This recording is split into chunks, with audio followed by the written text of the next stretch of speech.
बिस्मिल्लाहिर्रहमानिर्रहीम, अस्सलाम वालेकुम। मैं हूं आबिद अंदलीब और आज इस वीडियो में मैं आपसे कुछ अहम बातें कर रहा हूं। वो अहम बातें जो मीडिया इस वक्त एक बड़ी जो है वो सनसनी फैला रहा है कि इमरान खान की हुकूमत के ख़िलाफ़ जो है वो अपोजिशन ने क्रैकडाउन शुरू कर दिया और अपोजिशन जो है लगता है इन मकासद में कामयाब हो जाएगी। लेकिन मीडिया नहीं बताएगा कि किस तरह से APC नाकाम हुई है। और इस APC को लेकर मैं एक बड़ा डिफरेंट तजिया कर रहा हूँ आज आपके सामने पेश, कि इसका एक जो दूसरा नुक्ता नज़र है वो कैसे मुख्तलिफ है। जो एक बयानिया जो घड़ा जा रहा है, कुछ ट्विटर पे जो कुछ एंकर्स घड़ते हैं या मीडिया पे कुछ अपने प्रोग्राम में लोग बातें करते हैं, उस सब को लेके उसको भी आप एक तरफ रखें और आप इस वीडियो में जो मैं चंद गुजारिशात आपकी खिदमत में पेश करता हूँ आप उनको भी एक तरफ रखें, तो फिर आप खुद इस बात को तय करेंगे किस तरह से जो है वो चीज़ें और किस तरह से हक़ाइक़ हैं। बुनियादी तौर पर ये वीडियो बनाने का मतलब ये है कि वो कुछ वजूहात ये वो आपको बताना मकसूद है कि कैसे इमरान खान जो है वो अपनी मुद्दत पूरी करेंगे। ये अपोजिशन, ये बिखरी हुई और मुनकसम अपोजिशन इमरान खान की हुकूमत का कुछ भी नहीं बिगाड़ सकती। कल की अगर आप APC की बात करें, APC की नाकामी जो है वो यकीनी थी। आप उसमें देखें किस तरह से वो तमाम लोग मुनकसम नज़र आए, वो तमाम लोग इंतशार का शिकार नज़र आए। उन तमाम लोगों की जो तरजीहात हैं वो मुख्तलिफ हैं। उन तमाम वो तमाम लोग जो पहले बात करते थे इस्लामाबाद को लॉकडाउन करने की, वो आज योम स्याह पे चुप हो गए। आज उन्होंने योम स्याह मनाने पे इत्तेफाक कर लिया है। जो कहते थे कि हम धरने निकालेंगे, जो TV एंकर्स उनकी सपोर्ट में कहते थे कि फजल रहमान से हुकूमत को डरना चाहिए, फजल रहमान जो है वो बंदे लेके आ जाएंगे, वो मदरसे के लोगों को लेके आ जाएंगे। लेकिन अगर आप कल की अपोजिशन का वो इलामिया उठा के पढ़ें, इलामिया भी क्या हुआ, पहले एक इलामिया आया उस पर बड़ी तशवीश का इजहार हुआ, शोर मचा, लेकिन अपोजिशन ज़ाहिर है किसी एक पॉइंट पे मुत्तफिक हो नहीं रही थी, तो फिर उनको चारों नाचार एक दूसरा इलामिया जारी करना पड़ा।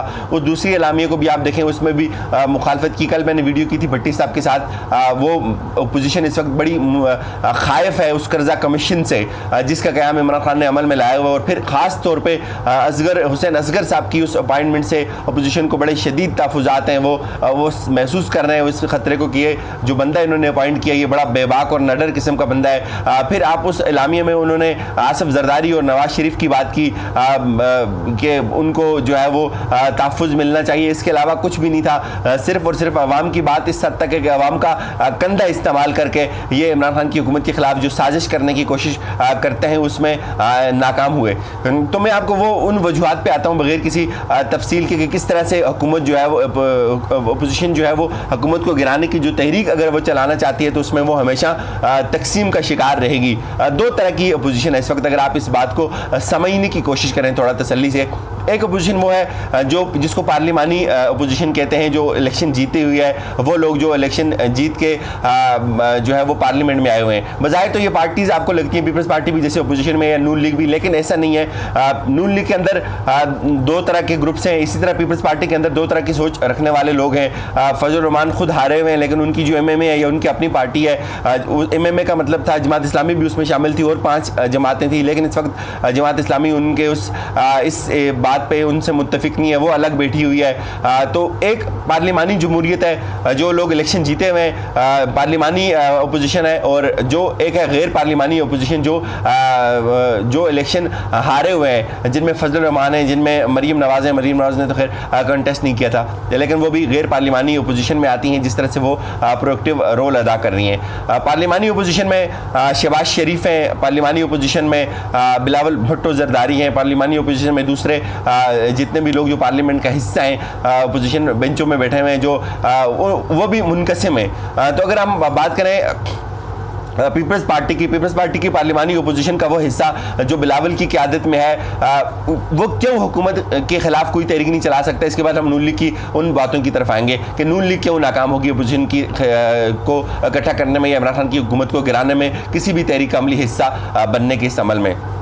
अगर आप बिलावल की पीपल्स पार्टी की बात करें तो बिलावल कतन इस सिस्टम से बाहर नहीं रह सकते। बिलावल के पास सिंध हुकूमत है, वो उनके पास खोने के लिए बहुत कुछ है। उनके आदाफ ये नहीं है ये हुकूमत गिर जाए, वो ये नहीं चाहते। उनके अब्बा पे केसेस हैं, बेशुमार केसेस हैं, इवन बिलावल पे अपने केसेस हैं। वो इन सारे सिस्टम से अलग हो नहीं सकते, वो इस हुकूमत को गिराने के लिए किसी भी प्रैक्टिकल मूवमेंट का हिस्सा नहीं बन सकते।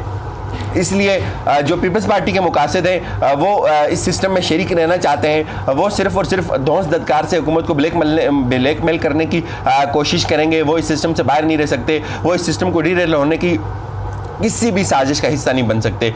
फिर इतलात ये भी हैं, मेरे भी कुछ रिलायबल सोर्सेज ने मुझे भी बताया, ये बातें चल भी रही हैं कि आसिफ जरदारी जो हैं वो किसी न किसी लेवल पे कुछ ना कुछ प्ली बार्गेन करने कह दें उसे, या कुछ ना कुछ गवर्नमेंट को देने के लिए भी तैयार हो गए हैं। तो पीपल्स पार्टी जो है वो किसी भी ऐसी मूवमेंट का हिस्सा नहीं बनेगी जिसमें इमरान खान की हुकूमत गिर जाए या किसी भी गैर जो है वो पार्लिमानी स्टेप की तरफ जाया जाए और पीपल्स पार्टी इस सिस्टम को डिरेल करने की कोशिश करे। इतलात ये आई कि कल भी जब इस तरह की कोई बात या इस तरह के कोई मजहबी कार्ड खेलने की कोशिश की गई मौलाना फजलुर रहमान की जानिब से, तो बिलावल और मौलाना फजलुर रहमान में शदीद तहफ़्फ़ुज़ात का जो है वो कोई जुमलों का कोई तबादला भी हुआ। इस तरह फिर हम अगर शहबाज शरीफ की बात करें, शहबाज शरीफ जो है वो पार्लिमानी अपोजिशन का हिस्सा हैं, वो अपोजिशन लीडर हैं ज़रूर हैं, लेकिन वो भी बातों की हद तक सिर्फ इमरान खान को जो है वो जुमले या नारे लगा सकते हैं, लेकिन वो किसी भी प्रैक्टिकल मूवमेंट का हिस्सा नहीं बनेंगे। शहबाज शरीफ के अपने केसेस हैं। शहबाज शरीफ जिस नून लीग का जो चेहरा है वो मुफाहमत वाला चेहरा है, वो इनारो मांगने वाला चेहरा है, वो डील करने वाला चेहरा है। वो अपने केसेस हैं, उन पे उनके बेटों पे केसेस हैं। वो शहबाज शरीफ हमेशा प्रो इस्टेब्लिशमेंट समझे जाते हैं, यही वजह के ख़ानदान में लड़ाई है। मरियम एक और बयानिया लेके चल रही है, शहबाज शरीफ को सदर तो बना दिया गया है लेकिन वो मरियम उससे किसी तौर भी मुतमईन नहीं है। मरियम का कुछ और बयानिया है, मरियम की नून लीग कुछ और उसके मकासद हैं और शहबाज शरीफ की नून लीग के कुछ और मकासद हैं। शहबाज शरीफ अभी तक मरियम के बयानियों को ऑन नहीं कर सके। वो उसकी बेशुमार वजूहातें मैंने आपको बताया, वो खुद सिस्टम में है। वो कहीं ना कहीं ये सोचते हैं कि अगर कोई ऐसा सीन बनता है तो पंजाब हुकूमत उनको दी जाए। वो इस हुकूमत के बड़े बेनिफिशरी हैं, वो पोजीशन लीडर हैं, वो अपना प्रोटोकॉल इंजॉय कर रहे हैं, तो वो भी कभी भी किसी ऐसी मूवमेंट का हिस्सा नहीं बनेंगे। जाहिर है वो सर से पांव तक करप्शन में डूबे हुए हैं, उन पे केसेस हैं, वो भी इससे बाहर नहीं निकल सकते। इसी तरह और कुछ जमातें हैं लेकिन वो भी कभी इस तरह की इस मूवमेंट का हिस्सा नहीं बनेगी। अब आते हैं गैर पार्लिमानी अपोजिशन में। गैर पार्लिमानी अपोजिशन में जो है वो कुछ शख्सियात हैं। फजलुर रहमान इलेक्शन हारे हुए, लेकिन ये सारी जीती हुई सीटें जो है वो अपोजिशन फजलुर रहमान के पीछे खड़ी है। ये बजाते खुद इतना बड़ा ताना है अगर ये किसी को समझ आए। फिर हारी हुई जो अपोजिशन है उसमें मरियम नवाज हैं जो पार्लियामेंट से बाहर हैं। हारी हुई अपोजिशन से मुराद ये है कि जो लोग पार्लियामेंट के बाहर हैं, गैर पार्लिमानी अपोजिशन, जिनका पार्लियामेंट के अंदर कोई सरोकार नहीं है, जो पार्लियामेंट के अंदर आके बात नहीं कर सकते, जिनके पास खोने के लिए यूँ अगर मैं कहूँ कि कुछ नहीं है। फजलुर रहमान है, वो ये चाहते हैं कि वो सर से ये खुमार निकाल ही नहीं सकते कि ये हुकूमत गिरे। उनके अंदर एक लस्ट है हुकूमत को एंजॉय करने का, एक प्रोटोकॉल एंजॉय करने का, वो हुकूमत से बाहर नहीं रह सकते। तो उनको ये परेशानी लाक है कि ये हुकूमत गिरनी चाहिए, इसलिए वो बड़े बेताब हैं कि ये हुकूमत इसका चलना जो है वो किसी तरह भी आवाम के मुफाद में नहीं है। उनके पास कहने को और कुछ भी नहीं है, लेकिन वो अब वो इस बात को नहीं देखते कि आवाम ने उनको अपने हल्के में मुस्तरद कर दिया, लेकिन 172 सीटों वाली हुकूमत को वो गिराने की बात करते हैं। बज़ाहिर ये खुद इतनी बड़ी मुज़क्का खेज़ बात है, लेकिन शायद हमारे लोगों को, हमारे सियासी रहनुमाओं को ये बात समझ नहीं आती, या वो इखलाकी तौर पे इतने ज़्यादा जो है वो गरीब हो चुके हैं, इतनी मुफलिसी का शिकार हैं कि उनको ये खुद वो जमहूरियत की बात करते तो उनको ये एहसास होता, उनके अंदर ये एहसास जागता कि किस तरह से इलेक्शन जीते हुए जो अपोजिशन के रहनुमा हैं वो फजलुर रहमान के पास जाते हैं जो खुद अपना इलेक्शन हार गए थे, अपने हल्के के लोगों को जिन्होंने मुस्तरद कर दिया था। वो अपोजिशन अपने बेशुमार वोटों के साथ, कई लाखों करोड़ों वोटों के साथ जो है वो फजलुर रहमान की पुष्ट के पीछे खड़ी होती है। बहरहाल ये एक दूसरा पहलू है, ये भी तकलीफ दे पहलू है। फिर अपोजिशन में जो दूसरी बड़ी सरकर्दा रहनुमा है नून लीग की, जो मरियम नवाज़ हैं, वो ये चाहती हैं कि ये हुकूमत गिर जाए, ये हुकूमत अपना वक्त पूरा ना करे। दो लोग बज़ाहिर, बल्कि 3-4 लोग, महमूद खान अचकज़ई को इसमें शामिल कर लें, असफंद यार वली को शामिल कर लें और ANP के कुछ लोगों को, ये कुछ 3-4-5 लोग हैं बुनियादी तौर पर जिनकी ये ख्वाहिश है कि हुकूमत गिर जाए। किसी सियासी जमात की ये ख्वाहिश नहीं है, कतन नून लीग की सारी क़यादत ये नहीं चाहती कि हुकूमत गिर जाए, कतन पीपल्स पार्टी सारी ये नहीं चाहती। फजलुर रहमान को ले लें, इवन MMA भी शायद ये बात नहीं चाहती। MMA अगर ये चाहती तो जमात इस्लामी ज़रूर उनका हिस्सा होती।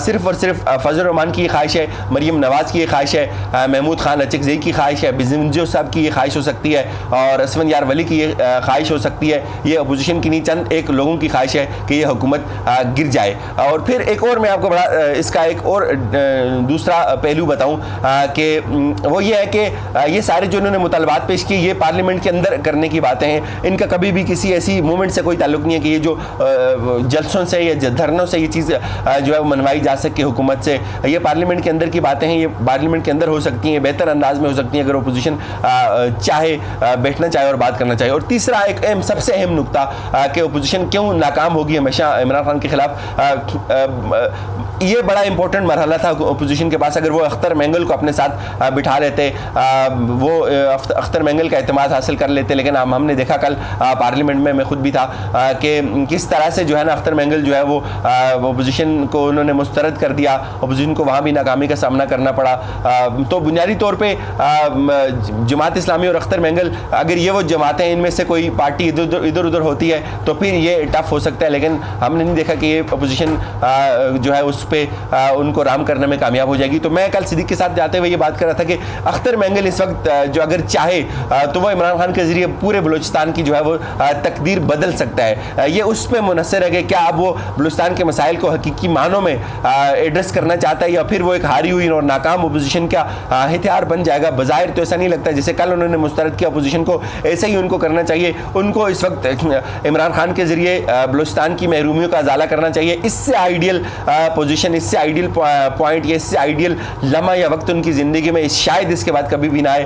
तो ये वो कुछ गुजारिशात थी कि ये मुनक़सिम हुकूमत, पार्लिमानी और गैर पार्लिमानी अपोजिशन, उनमें भी कुछ चंद लोगों की ख्वाहिश पे हुकूमत डिरेल कभी भी नहीं होगी। सिस्टम इतना नहीं है कि चंद लोगों की ख्वाहिशात को लेके, चंद लोगों के प्रोटोकॉल और ज़ाती तहफ़्फ़ुज़ और ज़ाती अय्याशियों को लेकर डिरेल कर दिया जाए। ये पाकिस्तान का मसला है, पाकिस्तान के 22-25 करोड़ आवाम का मसला है, उनकी हकूक़ की तर्जुमानी का मसला है। ये कतन भी चंद लोगों की ख्वाहिशों की नज़र नहीं होगा, ना ऐसे होना चाहिए। अपना फीडबैक ज़रूर दीजिएगा। मेरी तरफ से यही कुछ, अपना ख्याल रखिए। अल्लाह हाफ़िज़।